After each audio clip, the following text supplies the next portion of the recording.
रात का वक्त था और सर्द हवाएं सीटी बजाती हुई गुजर रही थी। शहर के किनारे, जहां आबादी खत्म होती थी और वीराना शुरू होता था, वहां 3 पुराने दोस्त जैद, उमर और हारिस एक अलाव के गिर्द बैठे हुए थे। इन तीनों के चेहरों पर वक्त की सख्तियां लिखी थी। उनकी आंखों में वो चमक नहीं थी जो कभी हुआ करती थी, बल्कि एक अजीब सी थकान और गहरा सुकून था। ये वही 3 दोस्त थे जिनका नाम सुनकर कभी शहर के अमीर लोग अपने दरवाजे डबल लॉक कर लिया करते थे। इनकी चोरी की दास्तानें मशहूर थी, लेकिन आज वो यहां चुपचाप बैठे हाथों को आग पर सेंक रहे थे। खामोशी को तोड़ते हुए जैद ने लकड़ी को आग में धकेला और गहरी सांस ली। यार, जैद की आवाज भारी थी। लोग आज हमें इज्जत से देखते हैं, मेहनती मजदूर कहते हैं, लेकिन उन्हें क्या खबर कि हमारे दिलों में कौन से राज दफन है। उमर ने सर उठाया। उसकी आंखों में आग का अक्स नाच रहा था। सही कहते हो जैद, हमने वो अंधेरे देखे हैं जो शायद किसी और ने न देखे हों। लेकिन उस एक रात ने, उस एक वाकये ने सब बदल दिया। हारिस, जो अब तक खामोश था, बोला, तो क्यों ना आज हम वो बोझ हल्का कर लें? क्यों ना एक दूसरे को वो सच बताए जिसने हमें चोर से इंसान बना दिया? आखिर वो कौन सा लम्हा था जब हमारा ज़मीर जागा? सब ने हामी भरी। फैसला हुआ कि सबसे पहले जैद अपनी कहानी सुनाएगा। जैद ने आंखें बंद की, जैसे वो माजी के उस मंजर में वापस जा रहा हो। ये वाकया तब का है जब मैं अपनी चोरी की महारत पर बहुत घमंड करता था। जैद ने शुरू किया। मेरी नजर शहर की उस पुरानी हवेली पर थी जहां बाबा अत्तर रहते थे। वो एक जीफ खुशबू फरोश थे। मैंने सुना था कि उनके पास नायाब खुशबुओं के अलावा सोने की ईंटें भी हैं, जो उन्होंने अपनी जवानी में कमाई थी। वो अकेले रहते थे, इसीलिए मेरे लिए आसान शिकार थे। जैद की आवाज में अब सस्पेंस था। मैंने मंसूबा बनाया कि वहां नौकरी करूंगा ताकि घर के राज जान सकूं। मैंने भेस बदला और बाबा अत्तर के पास काम मांगने चला गया। वो बहुत शरीफ इंसान थे। उन्होंने मुझे फौरन रख लिया। मेरा काम जड़ी बूटियां पीसना और शीशियां साफ करना था। हवेली खुशबुओं से महकती रहती थी। गुलाब, मोगरा, चंदन, हर तरफ खुशबू थी। लेकिन मेरा ध्यान सिर्फ उस खास कमरे पर था जो हमेशा बंद रहता था। मुझे यकीन था कि सोना वही है। हफ्ते गुजर गए। बाबा अत्तर मुझसे अपने बेटे की तरह प्यार करने लगे। वो मुझे बताते कि कौन सी खुशबू गम दूर करती है और कौन सी याददाश्त तेज करती है। लेकिन मैं तो बस मौके की तलाश में था। मेरा ज़मीर कभी कभी मुझे कचोटता, लेकिन सोने की लालच आंखों पर पर्दा डाल देती थी। आखिरकार वो रात आ ही गई। बाहर तेज बारिश हो रही थी। बाबा अत्तर जल्दी सो गए थे। मैं दबे पाव उठा। मेरे हाथ में लोहे की एक रॉड थी। मैं उस बंद कमरे के पास गया। मेरा दिल जोर जोर से धड़क रहा था। मैंने ताला तोड़ा। दरवाजा चर की आवाज के साथ खुला। मैं अंदर दाखिल हुआ। कमरे में घुप अंधेरा था। मैंने मोमबत्ती जलाई। जैद यहां रुका, जैसे वो मंजर अब भी उसकी आंखों के सामने हो। कमरे में कोई तिजोरी नहीं थी, कोई सोना नहीं था। वहां सिर्फ लकड़ी के पुराने संदूक पड़े थे। मैंने घबराकर पहला संदूक खोला। उसमें सूखे हुए फूल थे। दूसरा खोला, उसमें जड़ी बूटियां थी। तीसरा खोला, उसमें भी वही। मेरा दिमाग घूम गया। क्या यही था वो खजाना जिसके लिए मैंने इतने महीने जाया किए? तभी मेरी नजर एक छोटी सी मेज पर पड़ी जहां एक लिफाफा रखा था। मैंने वो उठाया। उस पर मेरा ही नाम लिखा था, नए मुलाजिम के लिए। मैं हैरान रह गया। मैंने खत खोला। उसमें लिखा था, बेटा, मैं जानता हूं तुम कौन हो और यहां क्यों आए हो। तुम्हारी आंखों में वो भूख है जो कभी मुझ में भी थी। तुम सोचते हो कि यहां सोना है? नहीं, मेरी असली दौलत ये सूखे फूल और ये बीज है। ये वो यादें हैं जो मैंने अपने बच्चों के लिए संभाल कर रखी थी। लेकिन वो मुझे छोड़कर परदेश चले गए। अब मैं इन खुशबुओं के जरिए अपनी तन्हाई दूर करता हूं। अगर तुम्हें सोना चाहिए तो अलमारी के नीचे वाले खाने में कुछ पैसे हैं, वो ले जाओ। लेकिन याद रखना, चोरी का माल कभी सुकून नहीं देता, जबकि मेहनत की कमाई की खुशबू ब्रतक साथ जाती है। जैद की आंखों में आंसू आ गए। वो खत पढ़कर मुझे लगा जैसे किसी ने मेरे मुंह पर तमाचा मारा हो। वो बूढ़ा सब जानता था, फिर भी उसने मुझे नौकरी दी, खाना खिलाया और पुलिस के हवाले नहीं किया। मैं वही जमीन पर बैठ गया। उस कमरे में बिखरी सूखे फूलों की खुशबू मुझे अपनी रूह पर बोझ लगने लगी। मैंने उसी वक्त वो रॉड फेंक दी। मैंने भागने का सोचा, लेकिन दिल ने कहा, नहीं, अब भागना नहीं है। मैं बाबा अत्तर के कमरे में गया। उनके पांव पकड़कर रोया नहीं, बस वापस अपने बिस्तर पर आ गया। सुबह जब बाबा उठे तो मैंने उन्हें चाय बनाकर दी और कहा, बाबा, मुझे सोना नहीं चाहिए। मुझे ये हुनर सिखा दीजिए कि लोगों की जिंदगी में खुशबू कैसे बिखेरी जाती है। बस दोस्तों, वही दिन था और आज का दिन है। मैंने चोरी के रास्ते पर दोबारा कदम नहीं रखा। जैद खामोश हो गया। आग की लपटें अब भी नाच रही थी। उमर और हारिस के दिलों पर इस कहानी ने गहरा असर छोड़ा था। ट्रांजिशन। थोड़ी देर की खामोशी के बाद उमर ने अपना गला साफ किया।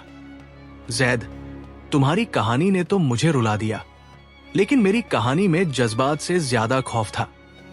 मेरा मुकाबला किसी बुजुर्ग से नहीं, बल्कि मौत से हुआ था। उमर ने लकड़ी से राख कुरेदी और अपनी कहानी शुरू की। तुम सब जानते हो कि मैं खतरों का खिलाड़ी था। मुझे छोटी मोटी चोरी पसंद नहीं थी। मेरी नजर हमेशा बड़े हाथ पर होती थी। मेरी कहानी लाल हवेली के उस सौदागर के बारे में है, जो शहर का सबसे अमीर आदमी था, लेकिन उतना ही कंजूस भी।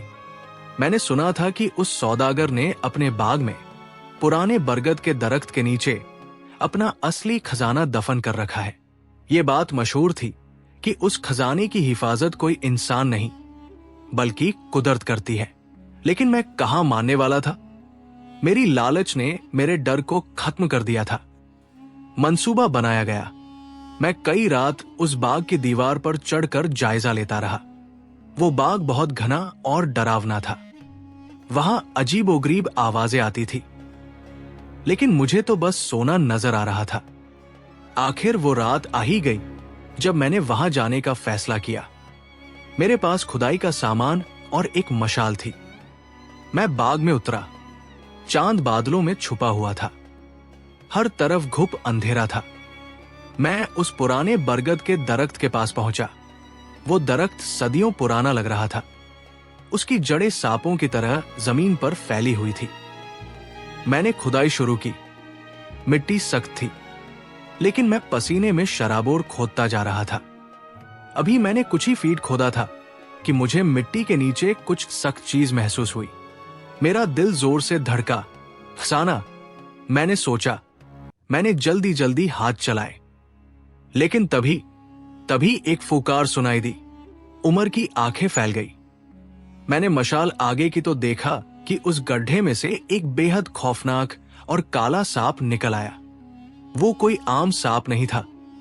उसका फन बहुत चौड़ा था और आंखें अंगारों की तरह लाल थी। वो सीधा मेरी तरफ लपका। मैं अपनी जान बचाकर पीछे गिर पड़ा। वो सांप खजाने के ऊपर बैठा था, जैसे उसका पहरेदार हो। मैं वहां से भागा। इतनी तेज भागा कि कई बार गिरा, जख्मी हुआ, लेकिन रुका नहीं। घर पहुंचकर मैंने दरवाजा बंद किया और हाफता रहा। लेकिन कहानी यहां खत्म नहीं हुई। असली आजमाइश तो अब शुरू हुई थी। उस रात के बाद मैं बीमार पड़ गया। मुझे सांस लेने में दिक्कत होने लगी। मेरे फेफड़ों में एक अजीब सा दर्द उठता था। डॉक्टरों ने जवाब दे दिया। उन्होंने कहा कि मुझे कोई नायाब इंफेक्शन हुआ है, जो शायद उस पुराने बाग की जहरीली हवा या वहां की मिट्टी से लगा है। मैं रोज मर रहा था। मेरी सारी जमा पूंजी दवाइयों पर लग गई, लेकिन कोई फायदा नहीं हुआ। एक दिन एक बूढ़े हकीम मेरे पास आए। उन्होंने मेरी नब्ज देखी और कहा, बेटा, तुम्हें जो मर्ज है उसका इलाज दवाइयों में नहीं, बल्कि एक खास जड़ी बूटी में है। वो जड़ी बूटी नायाब है और सिर्फ वही उगती है जहां सदियों पुराना बरगद का दरख्त हो और वहां किसी जहरीली चीज का बसेरा हो। उसी जड़ी बूटी के पत्ते तुम्हारी जिंदगी बचा सकते हैं। मैं सुन्न रह गया। ये वही जगह थी जहां मैं चोरी करने गया था। वही बरगद का दरख्त, वही जहरीला सांप। मुझे समझ आ गया कि अल्लाह मुझे वापस वही बुला रहा है, लेकिन इस बार लालच के लिए नहीं, बल्कि अपनी जान की भीख मांगने के लिए। मैं हिम्मत करके दोबारा उस बाग में गया। इस बार मेरे हाथ में खुदाई का औजार नहीं था, बल्कि मैं निहत्था था। मैं उस दरख्त के पास पहुंचा। डर के मारे मेरी टांगे कांप रही थी। मैंने देखा कि वो सांप अब भी वहां है, लेकिन वो मर चुका था। शायद उसकी उम्र पूरी हो चुकी थी या किसी ने उसे मार दिया था। और ठीक उसके पास वही हरी भरी जड़ी बूटी उग रही थी जिसका जिक्र हकीम ने किया था। मैंने वो जड़ी बूटी तोड़ी। मेरे हाथ कांप रहे थे। उसी वक्त मैंने वहां की मिट्टी भी खोदी, ये देखने के लिए कि वो खजाना आखिर था क्या जिसके लिए मैं अपनी जान देने पर तुला था। जब मैंने मिट्टी हटाई तो वहां न कोई सोना था, न कोई जवाहरात। वहां सिर्फ तांबे का एक पुराना कलश था जिसमें पुराने सिक्के पड़े थे, जंग लगे हुए, और उसके साथ एक तख्ती थी जिस पर लिखा था, असली दौलत सेहत है, जो इसे खो देता है वो मिट्टी हो जाता है। मैं वही रो पड़ा जिसे मैं खजाना समझ रहा था, वो मिट्टी थी, और जिसे मैं बेकार समझता था वही मेरी जिंदगी थी। उस दिन मुझे समझ आया कि इंसान की हिर्स उसे अंधा कर देती है। अल्लाह ने मुझे उस सांप से डराया ताकि मैं चोरी से बच जाऊं, और फिर बीमारी देकर वापस बुलाया ताकि मैं जिंदगी की कीमत समझ सकूं। मैंने वो जड़ी बूटी इस्तेमाल की और अल्लाह ने मुझे शिफा दी। उस दिन के बाद मैंने कसम खाई कि अब जो भी कमाऊंगा अपनी मेहनत से कमाऊंगा और कभी किसी का हक नहीं मारूंगा। उमर खामोश हुआ तो जैद ने उसके कंधे पर हाथ रख दिया। माहौल में एक गहरी संजीदगी छा गई थी। अब सबकी नजरें हारिस पर थी। हारिस, जो सबसे कम बोलता था, उसने एक गहरी सांस ली। तुम दोनों की कहानियां अपनी जगह, लेकिन मेरी कहानी में न कोई खजाना था, न कोई सांप। मेरी कहानी में सिर्फ इंसानी रिश्तों की बर्बादी थी। हारिस ने आग में और लकड़ियां डाली। आग भड़क उठी और उसकी रोशनी उसके चेहरे पर पड़ने लगी। मेरा शिकार कोई आम आदमी नहीं था। हारिस ने कहना शुरू किया। वो एक रिटायर्ड फौजी अफसर था जिसे सब कर्नल साहब कहते थे। वो शहर के पौश इलाके में एक बड़ी कोठी में अकेले रहते थे।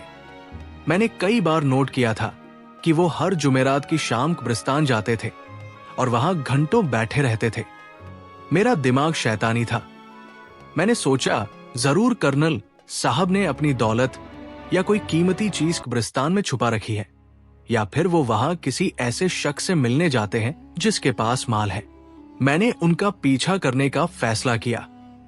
एक सर्द शाम जब कर्नल साहब अपनी छड़ी टेकते हुए कब्रिस्तान की तरफ निकले, मैं उनके पीछे साए की तरह लग गया। कब्रिस्तान सुनसान था।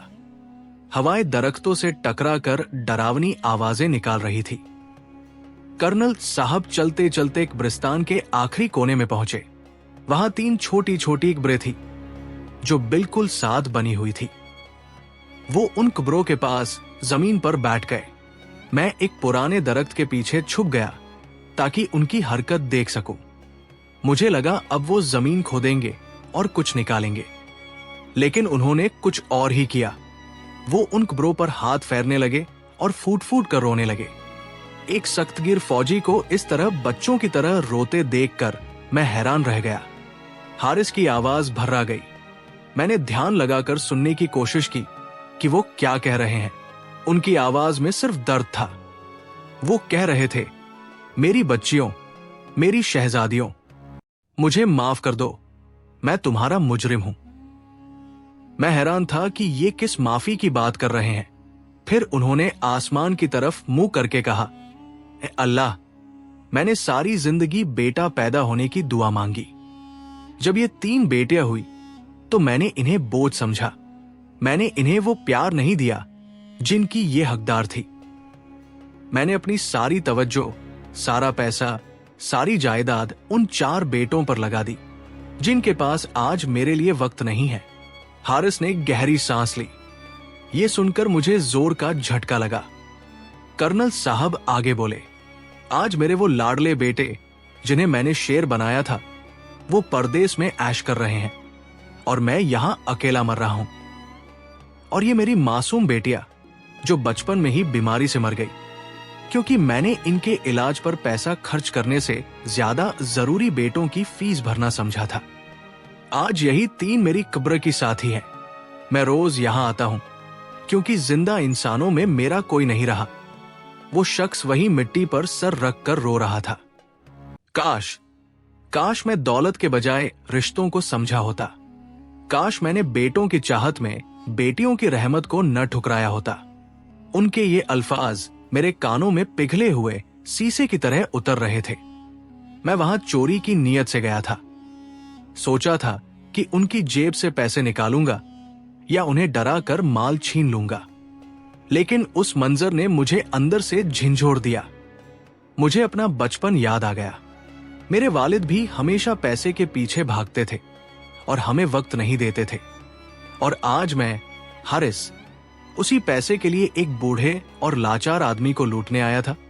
मेरे हाथ में जो खजर था वो मेरे हाथ से छूट गया। आवाज सुनकर कर्नल साहब ने मुड़कर देखा। उनकी आंखें आंसुओं से भरी थी। उन्होंने मुझे देखा लेकिन डरे नहीं। बस इतना कहा, बेटा, अगर मुझे मारने आए हो तो मार दो, वैसे भी मैं हर रोज मर रहा हूं। लेकिन अगर पैसा लेने आए हो तो वो मेरी जेब में है, ले जाओ। मगर याद रखना, ये पैसा तुम्हारे किसी काम नहीं आएगा अगर तुम्हारे पास रोने वाला कोई न हुआ। मैं वही खड़ा कांप रहा था।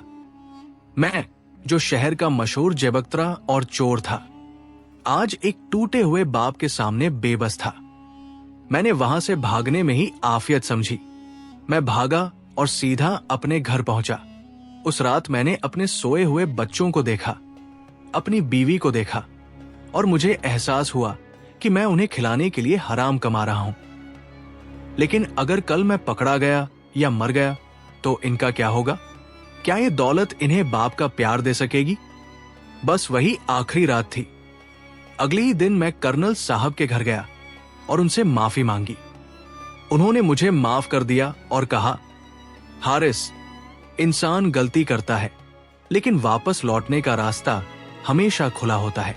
उनकी इन बातों ने मुझे बदल दिया। हारिस खामोश हो गया। आग अब धीमी पड़ चुकी थी, लेकिन तीनों दोस्तों के दिलों में एक नई रोशनी जाग चुकी थी।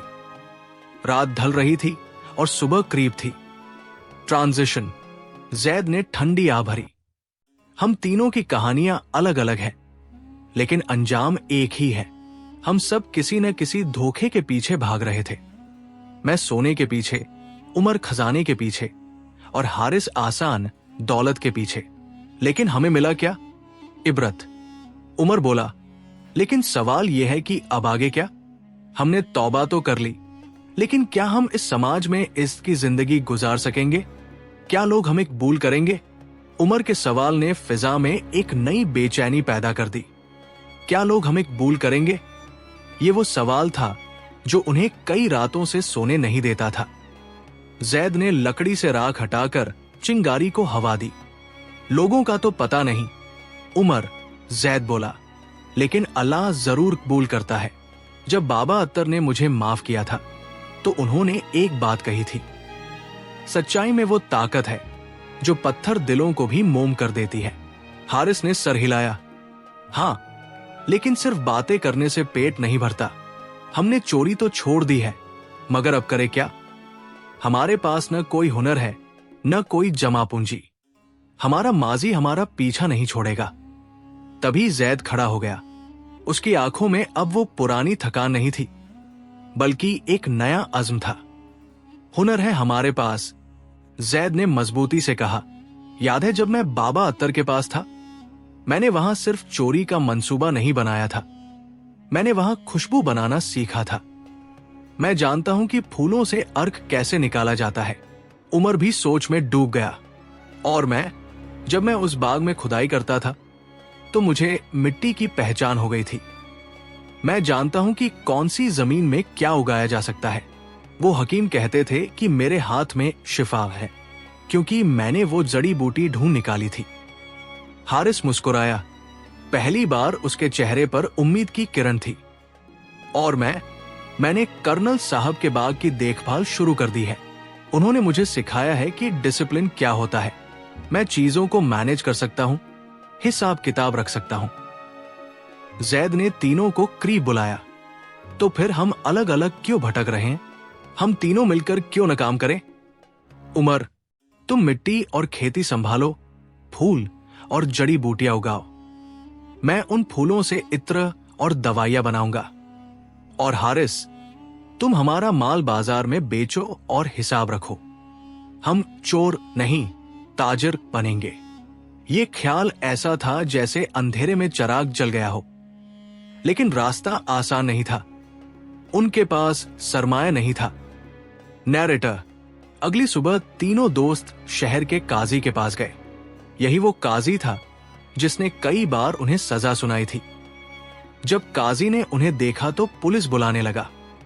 लेकिन जैद आगे बढ़ा और बोला, जनाब, हम आज चोरी करने नहीं, अपनी तौबा की गवाही देने आए हैं। हम कारोबार शुरू करना चाहते हैं। हमें सिर्फ थोड़ी सी जमीन चाहिए जो बंजर पड़ी है। हम वादा करते हैं कि उस जमीन को सोना बना देंगे। काजी ने उनकी आंखों में देखा।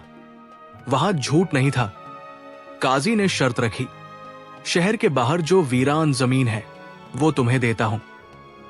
अगर 6 महीने में तुमने वहां कुछ उगा कर दिखा दिया तो जमीन तुम्हारी, वरना तुम तीनों को शहरदर कर दिया जाएगा।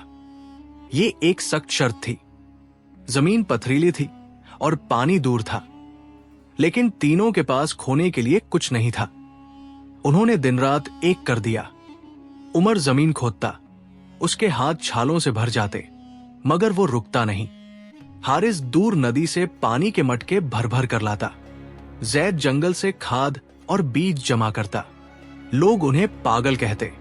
देखो, चोर अब किसान बन गए हैं। लोग उन पर हंसते, पत्थर फेंकते। कई बार उनका हौसला टूटा।